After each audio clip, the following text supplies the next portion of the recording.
ഇത് മാസ് മോട്ടോഴ്സിന്നാണ്, ഹീറോൻ്റെ മാസ്റ്ററാണ് വണ്ടി. നമുക്ക് വന്നേമ വർക്ക് എന്ന് പറഞ്ഞാൽ പെട്രോൾ ലീക്കാണ്. അപ്പോൾ മെയിനായിട്ട് എൻ്റെ കംപ്ലയിൻറ്റ് ഈ ശരിക്കും കാർബേറ്ററിൻ്റെ കംപ്ലയിൻ്റ് ആണ് കേട്ടോ. കാരണം ഞാനിപ്പോൾ കാർബേറ്ററിൻ്റെ ഭാഗം അഴിച്ച് ക്ലീൻ ചെയ്ത് റീസെറ്റ് ആക്കിയിട്ടുണ്ട്. കാർബേറ്റർ ഫുള്ളായിട്ട് അഴിച്ച് ക്ലീൻ ചെയ്ത് റീസെറ്റ് ചെയ്തിട്ട് വെച്ചിട്ടുണ്ട്. അതിൻ്റെ പെട്രോളിൻ്റെ ഈ ഒരു പൈപ്പ് മാറ്റിയിട്ടുണ്ട്. പൈപ്പ് റബ്ബർ ടൈപ്പ് പൈപ്പാണ്. അപ്പോൾ അത് ശരിക്കും ഈ പെട്രോൾ കിടന്നിട്ട് ഒരു ശരിക്കും വികസിച്ച് പോയ കാരണം അത് മാറ്റിയിട്ടുണ്ട്. കാർബേറ്ററിൻ്റെ ഉള്ളിൽ തന്നെ സ്ലോ ജെറ്റ് എന്ന് പറഞ്ഞ യൂണിറ്റ് മാറ്റിയിട്ടുണ്ട്. അതിനുശേഷം കാർബേറ്റർ ക്ലീനർ ഉപയോഗിച്ച് നല്ല രീതിയിൽ ക്ലീൻ ചെയ്ത് റീസെറ്റ് ചെയ്തിട്ടുണ്ട്.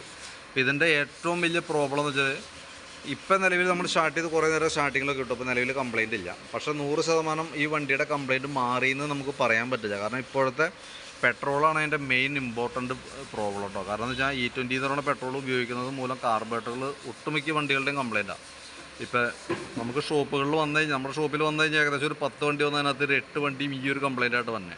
നമ്മളത് എത്ര ചെയ്താലും ക്ലിയർ ആവില്ല. അപ്പോൾ ഈ വണ്ടി തന്നെ ഇപ്പോൾ 2-3 പ്രാവശ്യം അഴിച്ചതിന് ശേഷമാണ് ഇപ്പോൾ ഓവർഫ്ലോൻ്റെ പ്രശ്നം ഇല്ലാത്ത രീതിയിൽ നിൽക്കുക. കാരണം അടിയിലേക്ക് കാർബേറ്റർ വഴി താഴേക്കട പൈപ്പ് വഴി പോയിക്കൊണ്ടിരിക്കും. ആദ്യം നമുക്ക് പ്രാവശ്യം അഴിച്ച് ക്ലീൻ ചെയ്തിട്ട് ഓക്കെ ആവണ കാർബേറ്ററാണ്. ഇപ്പോൾ 2-3 പ്രാവശ്യമെങ്കിലും അഴിച്ചാൽ തന്നെയാണ് നമുക്കത് ഏതെങ്കിലും ഒരു രീതിയിലൊന്ന് കൊള്ളിച്ച് വിടാൻ പറ്റും. ഇത് നിലവിൽ ക്ലീൻ ചെയ്ത് ഇപ്പോൾ റെഡി ആയിട്ടുണ്ട്.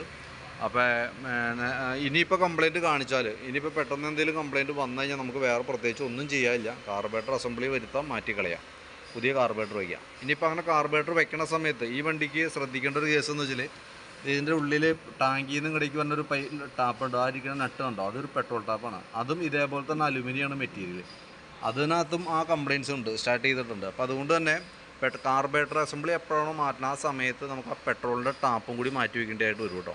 കാർബേറ്റർ അസംബ്ലി മാറ്റി വയ്ക്കാതിരിക്കട്ടെ. കാരണം എന്ന് വെച്ചാൽ പുതിയ കാർബേറ്റർ വെച്ചാലും നമുക്ക് ഉപയോഗിക്കാൻ കിട്ടുന്നത് ഇതേ പെട്രോൾ തന്നെയാണ്. ഈ പെട്രോളിന് ഇതിൻ്റെ നമ്മുടെ ഈ വന്ന കംപ്ലയിൻറ്റുകളുടെയൊക്കെ മെയിൻ മൂലകാരണം പെട്രോളാണ്. നമ്മൾ എങ്ങനെ ചെയ്തു വെച്ചിട്ടും കാര്യമില്ല, വീണ്ടും കംപ്ലയിൻറ്റ് വരും. അപ്പോൾ ഞാൻ അതിൻ്റെ ഡിസ്ക്രിപ്ഷനിൽ, ഈ വീഡിയോൻ്റെ ഡിസ്ക്രിപ്ഷനിൽ കൃത്യമായിട്ട് അതിൻ്റെ കാരണങ്ങൾ കൊടുത്തിട്ടേക്കാം. നമുക്ക് പ്രത്യേകിച്ച് ഒന്നും ചെയ്യാനില്ല അതിനകത്ത്. പരമാവധി നമ്മൾ അഴിച്ച് ക്ലീൻ ചെയ്ത് റീസെറ്റ് ചെയ്യുന്നുണ്ട്. ഇനി റിപ്പീറ്റ് കംപ്ലയിൻറ്റ് വന്നു കഴിഞ്ഞാൽ കാർബേറ്റർ അസംബ്ലി മാറ്റിക്കളയാം. കാർബേറ്റർ അസംബ്ലി മാറ്റിയാലും നമ്മൾ ഈ ഉപയോഗിക്കാൻ പോകുന്ന പെട്രോൾ ഇത് തന്നെയാണ്, അതുകൂടി അറിഞ്ഞിരിക്കുക.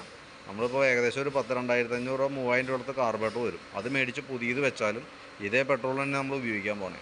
ഈ കാർബേറ്റർ ഉണ്ടാക്കിയാണ് അതേ മെറ്റീരിയൽ വെച്ചിട്ട് തന്നെയാണ് പുതിയ വന്ന കാർബേറ്റർ, സ്പെയർ കാർബേറ്ററും ഉണ്ടാക്കിയാണ്. അപ്പോൾ അതുകൊണ്ട് അതിൻ്റെയും കെമിക്കൽ റിയാക്ഷൻസ് വരും, അതും കംപ്ലയിൻറ്റ് വരാനുള്ള സാധ്യതയുണ്ട്. പക്ഷേ ഇതിനേക്കാളും കുറേ കൂടി വൈകിട്ടാണ് അതിന് വരുള്ളൂ എന്ന് മാത്രം. ഉപയോഗിക്കാണ്ട് വെക്കുമ്പോഴാണ് ഏറ്റവും കൂടുതൽ കംപ്ലയിൻറ്റ്സുകൾ വരാം, അതുകൂടി ഒന്ന് അറിഞ്ഞിരിക്കുക. അപ്പോൾ ഇതാണ് നിലവിലെ വണ്ടിയുടെ അവസ്ഥ. ഞാൻ വർക്ക് കംപ്ലീറ്റ് ചെയ്തിട്ടുണ്ട്. ഞാൻ അതിൻ്റെ ഡീറ്റെയിൽസ് വാട്സപ്പിലേക്ക് ഇട്ടേക്കാം. നമുക്ക് ഏറ്റവും ചുരുങ്ങിയതിപ്പോൾ കാർബേറ്റർ അസംബ്ലി അഴിച്ച് ക്ലീൻ ചെയ്തിട്ട് 10,000 രൂപ താഴെ നമുക്ക് എന്തായാലും ചിലവ് വരും. അത് എന്തെങ്കിലുമൊക്കെ ആയിട്ട്, ഇപ്പോൾ അഴിക്കുമ്പോൾ ഫ്ലോട്ട് വാൽവ് വേണ്ടി വാൽവ് മാറണം, സ്ലോ ജെറ്റ് എന്തെങ്കിലും ബ്ലോക്ക് ആയിരിക്കും, കാർബേറ്റർ ക്ലീനർ ഉപയോഗിക്കണം. അങ്ങനെയൊക്കെ വരുമ്പോൾ ഓരോ പ്രാവശ്യം അഴിക്കുമ്പോൾ ചിലവാണ്. അപ്പോൾ ഒരു പ്രാവശ്യം ജസ്റ്റ് ഒന്ന് അഴിച്ച് നോക്കാം. റെഡി ആക്കിയിട്ടുണ്ട്, സെറ്റ് ആക്കിയിട്ടുണ്ട്. റെഡി ആയി കിട്ടുകയാണെങ്കിൽ ആ രീതിയിൽ ഉപയോഗിക്കുക. ഇനി അതല്ല വീണ്ടും റിപ്പീറ്റ് കംപ്ലയിൻറ്റ് കാണിക്കുകയാണെങ്കിൽ കാർബേറ്റർ അസംബ്ലി മേടിച്ച് പുതിയത് വയ്ക്കുക. അതാണ് നിലവിൽ ഓപ്ഷനുള്ളൂ കേട്ടോ. അപ്പോൾ ഡിസ്ക്രിപ്ഷൻ ഒന്ന് കൃത്യമായിട്ട് വായിച്ച് നോക്കാം, അതിനകത്ത് ഡീറ്റെയിൽസ് എഴുതിയേക്കാം. വർക്ക് കംപ്ലീറ്റ് ആയി ബില്ലായി കഴിയുമ്പോൾ ഞാൻ കോൺടാക്ട് ചെയ്തോളൂ കേട്ടോ. വർക്ക് ഏകദേശം കംപ്ലീറ്റ് ആയിട്ടുണ്ട്. ഇനി ഒന്ന് ടെസ്റ്റ് ഡ്രൈവ് കൂടി നടത്തി ബില്ലാക്കിയിട്ട് ഞാൻ വിളിക്കാം. ഓക്കെ.